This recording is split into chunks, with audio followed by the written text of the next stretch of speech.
आंखों में बस के दिल में समा कर चले गए, आंखों में बस के दिल में समा कर चले गए, ख्वाब अदा जिंदगी थी जगा कर चले गए। हज़रत वाला बहुत अच्छे अंदाज से बयान फरमा रहे थे। मैं इसके बाद फिर खिताबत की दुनिया में कदम रखते हुए हमारे मेहमान खुसूसी आली जनाब हज़रत मौलाना मुश्ताक साहब दामत बरकातुहुम भी तशरीफ रखते हुए, इसके बाद में हज़रत वाला का इस शेर के साथ इस्तकबाल करूंगा कि खिताबत वस्त में आए, पूरे स्टेट की तवज्जो चाहूंगा कि खिताबत वस्त में आए तो फिर हथियार बन जाए, कभी नेज़ा कभी खंजर कभी तलवार बन जाए। खिताबत की गुलफसानी मुसल्लत है ज़माने में, खिताबत की गुलफसानी मुसल्लत है ज़माने में, मगर नेज़ा कभी खंजर कभी तलवार। बहुत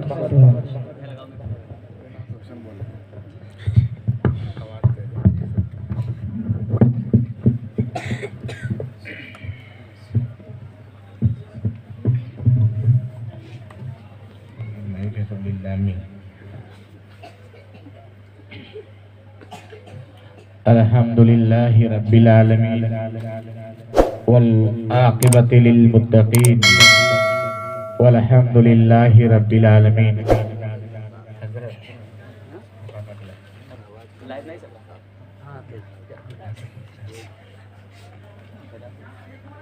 अऊज़ु बिल्लाहि मिनश शैतानिर रजीम, बिस्मिल्लाहिर रहमानिर रहीम। वल अस्रि इन्नल इंसाना लफ़ी खुस्र इल्लल्लज़ीना आमनू व अमिलुस सालिहाति व तवासौ बिल हक़्क़ि व तवासौ बिस सब्र। व क़ाल अन्नबिय्यु सल्लल्लाहु तआला अलैहि वसल्लम क़ुर्रतु ऐनी फ़ी सलात औ कमा क़ाल अलैहि सलातु वस्सलाम। मेरे मोहतरम बुजुर्गों, अजीज साथियों, पर्दा नशीन ख़वातीन, मेरी माँ और बहनों, और जिनके यहाँ प्रोग्राम हो रहा खान साहब, ये लफ्ज़ खान साहब बड़ा खतरनाक, जब ये सवार होता है फिर पूछो ना क्या होता है नहीं। ये प्रोग्राम इससे पिछले हफ्ते में होना था, लेकिन किसी वजह से खारिज करके मौखर करके आज रखा गया। दिन एक ही है, पहले भी जुमेरात था, आज भी जुमेरात है। लेकिन एक बात बड़े अदबन कहूँगा, हमारे उस्ताद मोहतरम हज़रत हाफिज नसीम साहब दामत बरकातुहुम आलिया बैठे हुए हैं। हज़रत का हमारे ऊपर बड़ा एहसान रहा। मैं भागता था, हज़रत ढूंढवाते थे। अल्लाह ने हज़रत की दुआओं से अल्लाह ने यहाँ तक पहुँचाया। बहरहाल जुमेरात का दिन बड़ा नाजुक होता है, खासकर मौलवियों के लिए, उसमें से कुछ और खास होते हैं। इसलिए मेरा नंबर हकीकत में बाद में आना चाहिए था, लेकिन मैंने नाजिम साहब से कहा तो उन्होंने फौरन लब्बैक कहा। अल्लाह इनको जज़ाए खैर दे। अगर मेरी उम्र लंबी रही, मैं जिंदा रहा और मेरे अगर किसी प्रोग्राम में हजरत आए तो मैं हजरत का नंबर पहले कर दूंगा, लेकिन 10-15 साल के बाद अगर दिन जुमेरात हुआ तो। बहर कैफ, मैंने जो कुरान मुकद्दस की एक सूरत पढ़ी है, इसमें अल्लाह तबारक व तआला ने 4 चीजों को बयान फरमाया।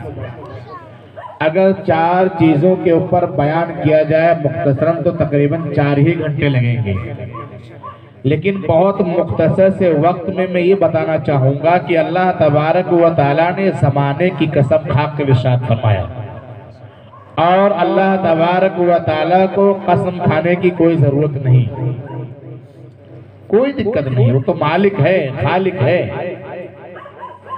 लेकिन अल्लाह तबारक व तआला ने कसम खाकर इरशाद फरमाया, कसम है ज़माने की कि सारे के सारे इंसान टोटे और खसारे, तबाही और बर्बादी के अंदर, सारे के सारे इंसान, चाहे वो खान साहब हो, चाहे वो अंसारी साहब हो, चाहे मनिहार साहब हो, चाहे हमारे बहनों भाई हो, कोई भी हो, अल्लाह ने क्या कहा? मुतलकन कहा, कसम है ज़माने की कि सारे के सारे लोग तबाही के अंदर है, बर्बादी के अंदर है, खसारे के अंदर है। मगर वो लोग, मगर जब लफ्ज मगर आता है तो बात दूसरी होती है। अल्लाह ने पहले कसम खाई कि सारे के सारे इंसान, चाहे वो लखाई के हो, चाहे लखा के हो, चाहे दुनिया के किसी भी कोने के हो, तो यहाँ पे इंसानों से मुराद इंसान है जो मायो बहने वो भी शामिल है।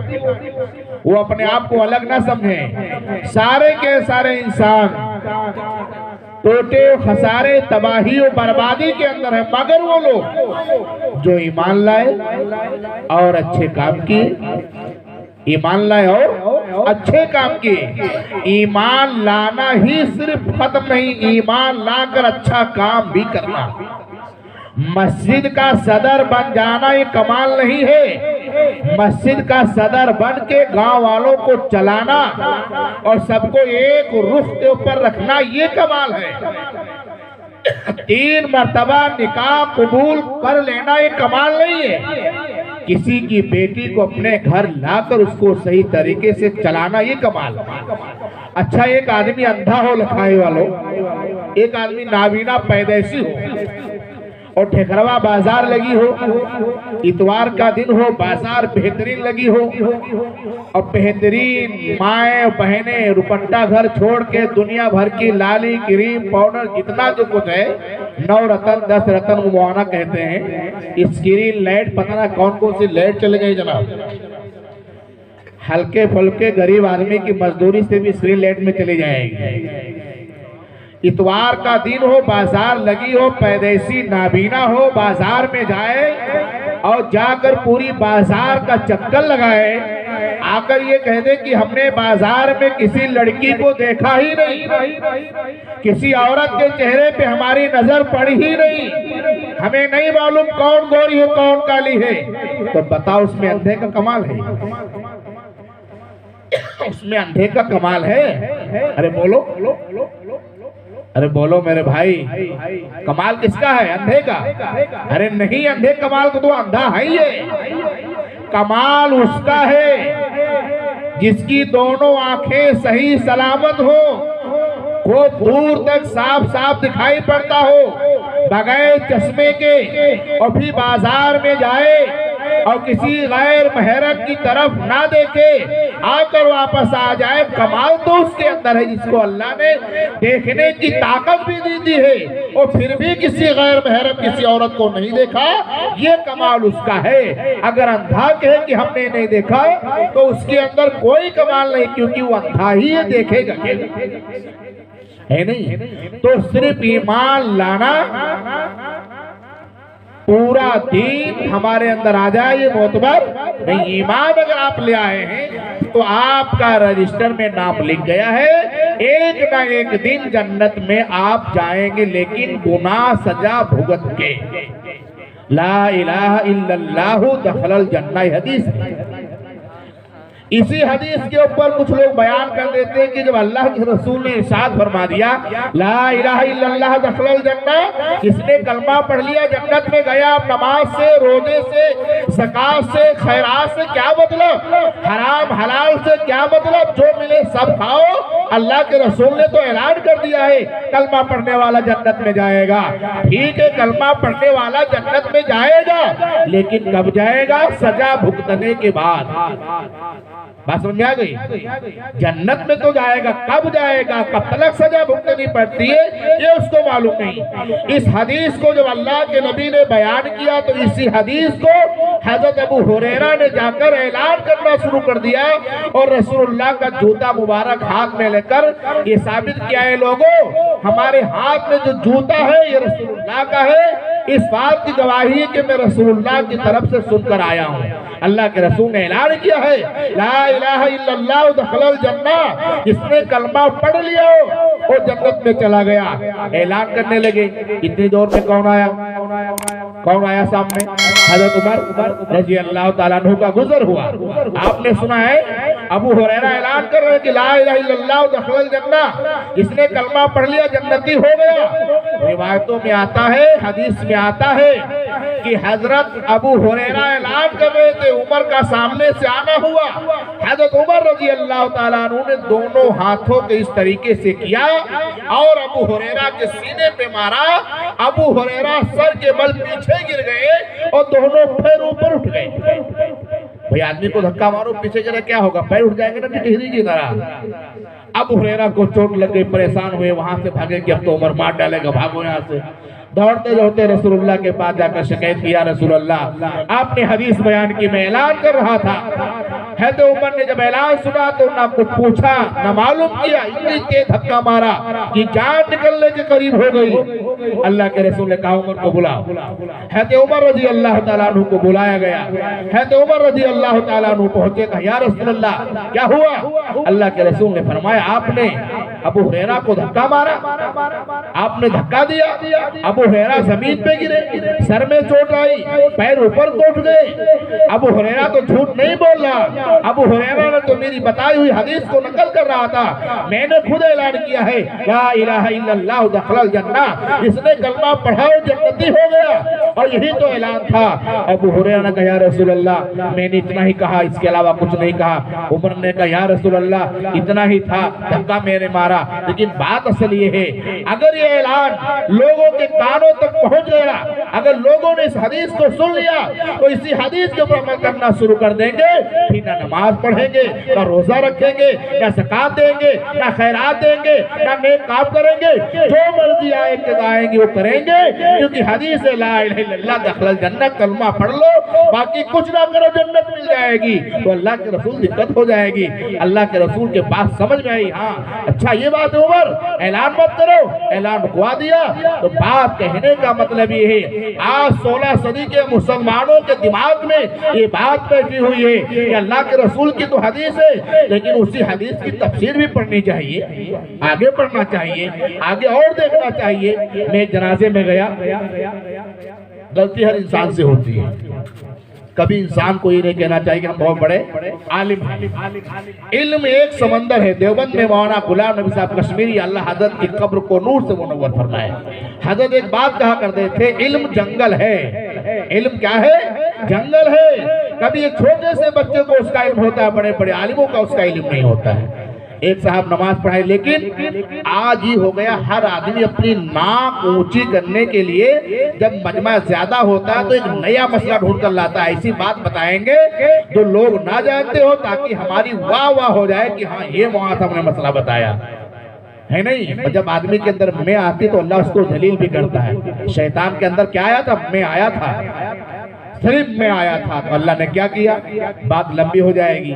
नमाज जनाजा जब तैयार हुआ तो एक मुफ्ती साहब नमाज जनाजा पढ़ाई और ऐलान कर दिया। अजीब सा मसला था।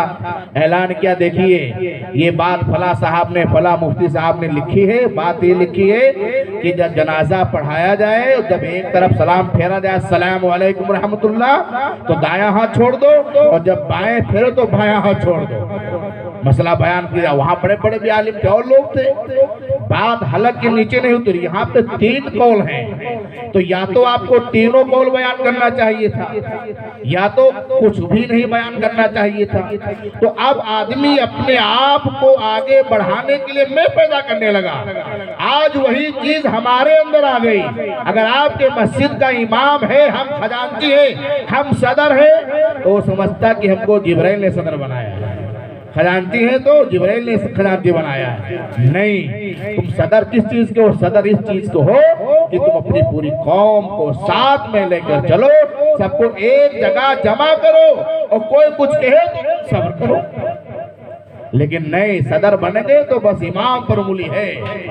ना ये नमाज जनाजा में जा सकता है, ना दावत में जा सकता है, बीवी मर जाए अस्पताल में नहीं जा सकता है, बगैर सदर साहब के पीछे पूछे हुए पेशाब नहीं कर सकता है नहीं? ये हाल है आपके मस्जिद के जिम्मेदारों का। मेरी चले तो हर सदर को पटक पटक का मारा जाए। सच कहना पसंद होता है। सिर्फ इमाम के पीछे पड़े हुए। मेरे साथ एक मौलाना वारिस साहब आए थे मिट्टी में, सरकार लड़के निजामत करते हैं। मिट्टी में वो भी आए, उन्होंने व्हाट्सएप पर लिख के अपने खजांची को डाल दिया कि फला जगह मिट्टी में, आधी की बात में मिट्टी में जा रहा हूँ। जब आपके व्हाट्सएप पे डाल दिया तो पूछने क्या जरूरत, फिर खजांची का फोन आया, आप मौलाना साहब का बता मैं मिट्टी में हूँ, बता कर नहीं गए। तो मौलाना वारिस बोले मैं आपके व्हाट्सएप पे लिख के डाल दिया हूँ और फिर भी आपको बता रहा हूँ कि मैं मिट्टी में हूँ। कहने लगे आप चलकर क्यों नहीं बताने आए? तो मौलाना वारिस खान साहब आदमी था, कल आकर बताएंगे तुमको, हम क्यों बताकर नहीं जाते हैं। अब ये हाल हो गया है, आपको हम बता भी रहे फोन पे, आपके फोन पे लिख के डाल भी रहे, लेकिन नहीं, आप गन्ने के खेत में सदर साहब में गन्ना छीन लें, हमारी बीवी बीमार अस्पताल में लेके जाए तो पहले 1 किलोमीटर गन्ने के खेत में जाए, सदर साहब की तकियादारी करें, गन्ना बड़ा अच्छा हुआ और अच्छा कीमत में जाएगा, सदर साहब छुट्टी चाहिए, हमारी बीवी बीमार अस्पताल में जाएंगे। ये हाल हो गया लोगों को, ईमान को गुलाम बना लिया। इसलिए मेरे भाइयों, जब तक हकीकत को नहीं बदलोगे, ईमान लाना अगर सिर्फ कमाल होता तो रसूलुल्लाह पूरी रात अल्लाह की इबादत करके उनके पैरों में वरम ना आता। हक होता है, जिम्मेदारी होती है। आपने निकाह किया है तो आपका हक बीवी के ऊपर है, बीवी का हक आपके ऊपर है। कल कयामत में पूछा जाएगा कि आपकी बीवी आपके निकाह में थी, आपने जाकर चौराहे पर समोसा खाया, रईस खान साहब आपने अपनी बीवी के लिए क्या ला कर दिया है? कल कयामत में पूछा जाएगा, आप जाकर सिसैया बिरयानी उड़ाई है, बीवी घर पे आलू खा रही है। कल कयामत में अल्लाह पूछेगा कि आपने बिरयानी खाई, अपनी बीवी को क्या खिलाया? हक के बारे में सबसे ज्यादा।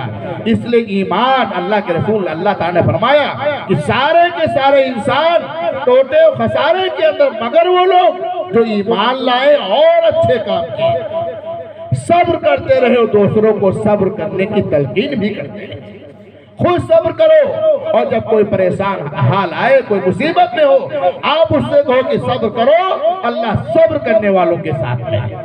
खुद सब्र करो, दूसरों को सब्र की तलकीन करो, ईमान लाकर फिर अच्छे काम दिखाओ, अच्छे नेक काम। नेक काम क्या है? एक भाई की जमीन मान लेना, दूसरे भाई को खाम का चौकी थाने में फंसा देना, खाम का मुकदमा उसके पे ठोस देना, पूरी जिंदगी बर्बाद करवा देना, ये नेक काम है। यही तो है, कल पता चलेगा।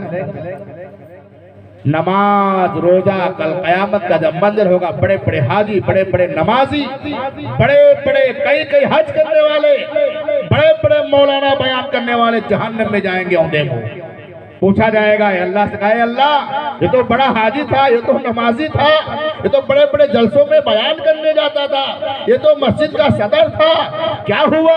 ये तो नमाजें पढ़ता था, माथे पे निशान गड्ढा पड़ा हुआ है, कौन सा इसने ऐसा गुनाह किया है अल्लाह तो आज जहन्नम में जा रहा?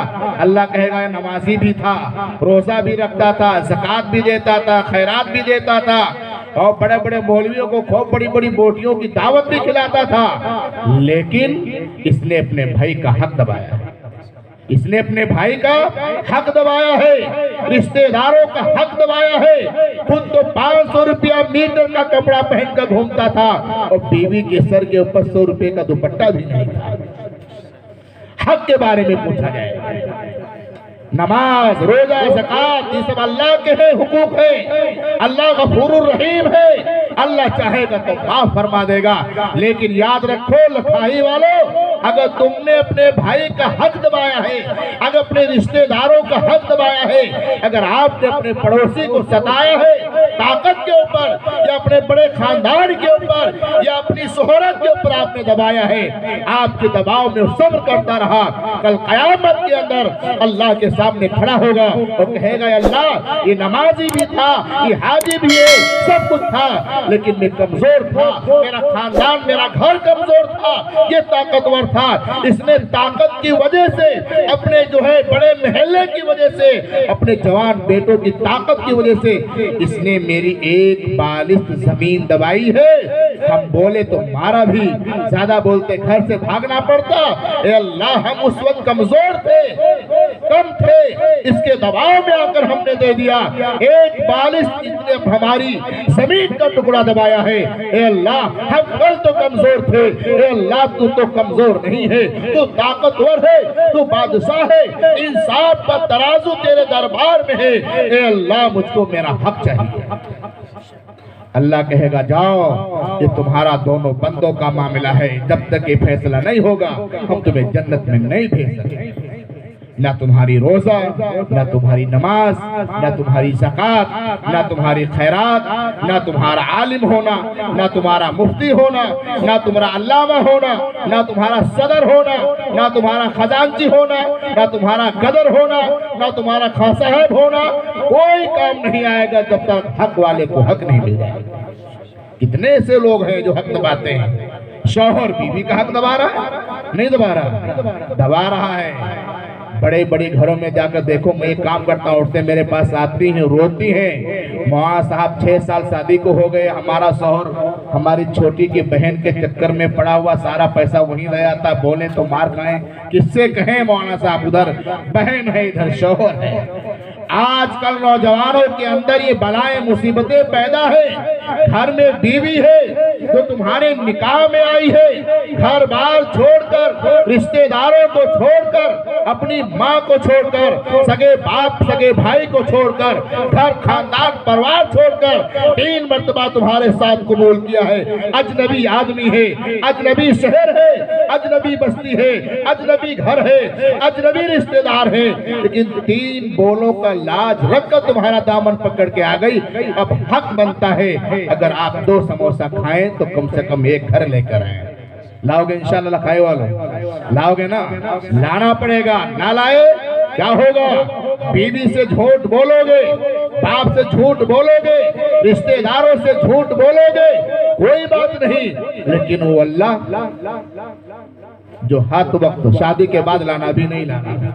मौलाना साहब जो तुम लाओगे कि नहीं, वो शादी के बाद लाना है, शादी से पहले नहीं। शादी से पहले लाओगे फंस जाओगे, है नहीं? हक है, कल क़यामत के अंदर सबसे ज्यादा हक का मसला फंसेगा, मीरास का मसला फंसेगा। 4 बेटे हैं, 1 बेटी है, हिस्सा बेटी का लगेगा। 1/4 करो, 4 हिस्सा करके, 5 हिस्सा करके, 1/3 करके 3 हिस्सा बेटी का है। अगर आपने अपने माल में, अपनी जमीन में, जायदाद में अगर 1/3 का हिस्सा बेटी को ना दिया, कल कयामत में तुम्हारा दामन भाई लड़की पकड़ेगी, तुम जवाब नहीं दे पाओगे। लोग क्या कहते हैं, हमने तो बेटे की शादी कर दी, स्प्लेंडर गाड़ी दे दी, अपाची दे दी, ये दे दिया, वो दे दिया, सब अदा हो गया। तुमसे किसने कहा था देने के लिए अपाची? किसने मांगा है तुमसे अपाची? ये जहेज के नाम पे तुमने हराम कमाई बेटी को दे दिया, उसका मीरास का हिस्सा निकाल दिया? नहीं, निकाह करो, मीरास का हक उसको अदा करो। बड़े बड़े मौलाना फंसेंगे, बड़े बड़े हाजी फंसेंगे, बड़े बड़े नमाजी फंसेंगे। कल कयामत का जब मंजर होगा, इंसाफ का तराजू जब अल्लाह के हाथ में होगा, तो क्या होगा? बड़े बड़े जुब्बा वाले खड़े होंगे, बड़े बड़े घेठा वाले खड़े होंगे। इसलिए इस चंद दिन की जिंदगी है, फिर अंधेरी रात है। हक वाले को हक दुनिया में अदा कर दो, बीवी का हक है अदा करना पड़ेगा। लेकिन औरतें बड़ी खुश हो रही कि मौलाना बड़ी पॉइंट की बात बता रहे हैं, लेकिन याद रखो शौहर का भी हक तुम्हारे ऊपर है कि नहीं है? हाँ है। पता लगा शौहर बाहर से आया कमा कर, गर्मी शदीद है, धूप निकली हुई, घर में आया, 1 गिलास पानी के लिए मोहताज। बहुत ऐसे लोग हैं जो घर में आकर अपने आप पानी पीते हैं। हक तो ये होना चाहिए था, शौहर बाहर से आए, घर में कदम रखे, शीशे का गिलास हो। शीशा इसलिए कह रहा हूँ कि शीशे के अंदर चमक होती है, और जब शीशे के गिलास में पानी आता है तो पानी भी चमकता है, देखने में बड़ा खूबसूरत लगता है गिलास। शीशे का गिलास हो, नल का ताजा पानी हो, शौहर सामने आए और कहे देखो मैं तुम्हारा इंतजार कर रही थी, मेरा शौहर कब आए और मैं अपने हाथों से ठंडा पानी पिलाऊं।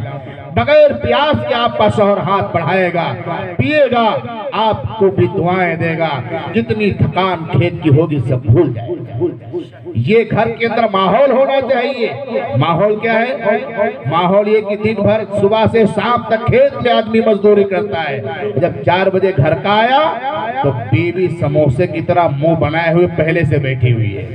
अब शौहर आया, क्या हुआ? अब तो बेचारा परेशान, जब बीवी को देखा अपनी परेशानी भूल गया, बीवी से पूछता क्या हुआ, क्या बात हुई?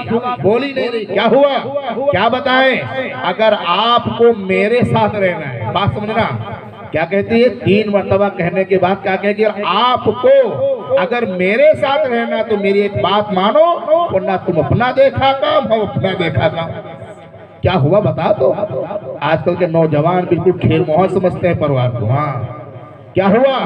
हुआ ये कि तुम्हारी माँ सुबह से शाम तक पीछे पड़ी रहती है, ये करो वो करो। या तो तुम अपनी माँ को लेकर रहो, हमें हमारे घर भेजो, और हमारे साथ रहना है तो अपनी माँ को अलग करो। जाहिल आदमी बंडल था, झोला छाप था, माँ को उल्टा सीधा कहा, ये कहा वो कहा। अब वो कोने में बैठी हुई है, माँ की सुन ही नहीं रहा, सिर्फ बीवी की सुनना। आखिर क्या क्या होता है, कहां तक मसला जाता है, अल्लाह हिफाजत फरमाए। बहुत मेरे पास आते हैं, बीवी का हक है अदा करो, लेकिन बीवी कभी माँ के हक को नहीं पा सकती। ससुर है उसका अदब एहतराम करो, लेकिन बाप के मकाम को ससुर कभी नहीं पा सकता है। क्योंकि 9 महीने माँ ने तुमको अपने पेट में रखा है, 2 या 2.5 साल तुमको दूध पिलाया है, 18-17 साल तुम्हारी खिदमत की है, फिर तुम्हारी शादी ब्याह किया। हक ये बनता है कि तुम माँ बाप का हक निभाओ। लेकिन क्या है, पूरी जिंदगी माँ बाप की कमाई खाया, शादी हो गई, अब सब कुछ बीवी हो गई। एक मौलाना साहब बयान कर रहे थे, बयान ये कर रहे थे कि माँ बाप का अदब बहुत बड़ा है, माँ के कदमों के नीचे जन्नत है, बाप जन्नत का दरवाजा है। बड़े जोश में बयान कर रहे थे, लोग बहुत कायदे से सुन रहे थे। एक नौजवान मन चला बैठा हुआ था, नई नई शादी हुई थी, सुनते सुनते जब बिल्कुल मस्त हुआ, कहा लगा, हे मौलाना साहब, बहुत देर से आप बयान कर रहे हो कि माँ के कदमों के नीचे जन्नत है, बाप जन्नत का दरवाजा है, सब बैठे हुए सुभान अल्लाह कह रहे हैं, लेकिन ये बताओ कि सास ससुर के कदमों के नीचे क्या है। नई नई शादी थी ना, ससुराल का गुलाम था ना वो बंडल। मौलाना साहब समझ गए कोई बहुत बड़ा वाला खां साहब है, बिल्कुल बेअकल का। मौलाना साहब बड़े होशियार आदमी थे, पूछा, नौजवान सब्र कर, सवाल फिर से कर, क्या पूछ रहा। फिर नौजवान खड़ा हुआ कि मौलाना साहब, काफी देर से आप बार बार यही कह रहे हैं कि माँ के कदमों के नीचे जन्नत है, बाप जन्नत का दरवाजा है, काफी देर से आप यही कह रहे हैं, लेकिन ये नहीं बताया कि सास और ससुर के कदमों के नीचे क्या है। तो मौलाना साहब बोले, बेटा हाँ, उनके भी कदमों के नीचे है। बताऊं? हाँ बताइए। कहा लगा, सास ससुर के कदमों के नीचे अपाची गाड़ी है, कूलर है, फ्रिज है, वॉशिंग मशीन है, ये सब सास ससुर के नीचे है। कहा लगा, हाँ मौलाना साहब सुभान अल्लाह, है कि नहीं? ये हाल है नौजवानों। माँ बाप ने तुम्हारे लिए क्या किया कोई परवाह नहीं, एक वो इलेक्ट्रॉनिक मशीन मिल गई, सास ससुर सब कुछ हो गए। आजकल के नौजवान भी इलेक्ट्रॉनिक हो गए, कोई मतलब नहीं माँ बाप से। घर में बूढ़ा बाप बूढ़ी माँ बैठी हुई है, एक गिलास पानी देने के लिए तैयार नहीं है, और रात में अगर 1 बजे ससुराल से फोन आ जाए सास का, तो न सर्दी न गर्मी जा रहा है। सास का फोन आया और लग जाए सर्दी, तो 500 रुपया सास नहीं देगी, तब बाप का सर खाएगा। लेकिन अफसोस है आज के नौजवानों के, सास ससुर का अदब है करो, लेकिन माँ बाप का भी एक अदब एहतराम है। लेकिन लड़कियां बड़ी होशियार होती हैं, मेरे साथ हो चुका आखिरी मर्तबा ये। आप ससुराल जाएं लड़की को विदा कराने, और लड़की से कहो कि चलो हम तुमसे बहुत मोहब्बत करते हैं, विदा कराने हैं, तो लड़की कहेगी कि नहीं ठीक है, एक बार अम्मी से बता दो, फिर तुमको सास से कहना पड़ेगा, सास कहीं ठीक है, फिर अब्बू से भी बता दो, बड़े भाई से भी बता दो। पूरे घर में जब सबसे कहलवा लेगी, तब कहेगी ऐसा करो, हमारी राय की आज नहीं कल चलो, आज फूफू के यहाँ चल रहा है। अब मजबूर हो तुम, जब तुम ससुराल जाते हो, सास ससुर की इजाजत के बगैर लड़की नहीं आ सकती है। तो कम से कम नौजवानों ये होना चाहिए, जब ससुराल से कोई विदा कराने आया तो कहे तो देखो मेरा बाप भी जिंदा है, मेरी माँ भी जिंदा है, मेरा बड़ा भाई भी है, अभी तो मैं छोटा हूँ, पहले जाकर मेरी माँ से पूछो, अगर माँ भेजती तो जाए। तो तुम्हारी बीवी के दिल में डर रहेगा कि देखो मेरा शौहर भी अपनी माँ बाप की बात मानता है। लेकिन औरतें अपने मैके की सब मनवाएंगी, तुम्हारी नहीं मानेंगी, और तुम्हारे घर में ऐसी ऐसी बातें बयान कर देंगी, बाप को भाई से, बाप को बेटे से, बेटे को बाप से, माँ को बेटे से, बेटी को माँ से, सबसे जुदा कराकर घर में रानी बनकर बैठेंगी। आजकल जाहिल लड़कियां हैं, क्यों है? वजह सिर्फ ये है पहले जब लड़की चलती थी अपनी मैके से ससुराल तो माँ कहती थी बेटी जा रही हो, तुम्हारा बाप छुटा, तुम्हारी माँ छुटी, तुम्हारा भाई छुटा, अब तुम ऐसे घर में जा रही हो, तुम्हारा ससुर तुम्हारे बाप के दर्जे में है, तुम्हारी सास तुम्हारी माँ के दर्जे में हो गई और तुम्हारा देवर जो है तुम्हारा जेठ तुम्हारे भाई के दर्जे में हो गया। सबका काम करना, सबकी बात सुनना, ये नसीहत पहले जमाने की औरतें दिया करते थे। अब क्या देते हैं? शादी हुई, डोली में आई, दोबारा गई तो हमने टेच ही दे दिया, इतना बड़ा टेच, सारा मामला टेच, रात दिन टेच, कोरोना भी टेच, सब कुछ टेच। जब टेच मोबाइल है तो रात दिन टेच ही तो होगा। इतना बड़ा मुंह देखो मोबाइल। हमारी शादी हमने खुद दिया ही नहीं, तो उसने अभी पिछले हफ्ते में कहा कि आपने क्या दिया? हमने कहा 70-80 किलो का जिस्म वजन सब तुम्हारे हवाले, और क्या चाहते हो? है कि नहीं? नहीं, टेच चाहिए, टेच। आजकल मैं अपने घर की बात बता रहा हूँ। नहीं शादी हुई, बीवी का बीपी लो, बीवी का बीपी लो हो रहा, बहुत परेशान। क्या हुआ? रईस भाईजान जानते हैं शादी किस खानदान से हुई, बताना मत जाकर दुकान पे। अब हम बहुत परेशान, बीपी लो। अब हम रात में बयान कभी 2 बजे करके आए, कभी रात में 3 बजे आते थे। घर पे आया, बीवी की बीपी लो, बहुत इलाज कराया, मशवरा दिया गया कि संजू भल्ला को दिखाया जाए, अल्लाह उसको सलामत रखे उस डॉक्टर को। वहां गया, खैर फीस के पैसे नहीं पड़े, 18 रुपये की दवा दी। कितनी? 18 रुपये की दवा दी। और मुझसे कहा कि इनके शौहर कौन, अंदर आए। मैं अंदर गया, बोला शादी कहाँ से हुई? मैंने कहा शादी लखीमपुर खीरी से हुई। अच्छा, ससुराल कैसी? मैंने कहा बहुत मालदार है, बड़ा वाला साला तो बड़ी गाड़ी चलता है। तुम्हारे क्या पास? हमने कहा हमारे पास छोटी सी बंदे पे झोपड़ी बनी हुई है। कहने लगा ऐसा करो, तुम्हारे पास फोन कितना बड़ा? हमने कहा बड़ा है, बीवी के पास छोटा है। तो बताया तुम्हारी बीवी का जो बीपी लो हो रहा है वो सिर्फ एक वजह की रात भर वो टेंशन में रहती है, कब आएंगे, इधर से ये ना आ जाए। वो उनके मकान के रहने वाली थी। ऐसा करो आज ही जाओ, बड़ा मोबाइल टच लेकर दे दो, बीपी नहीं लो होगा।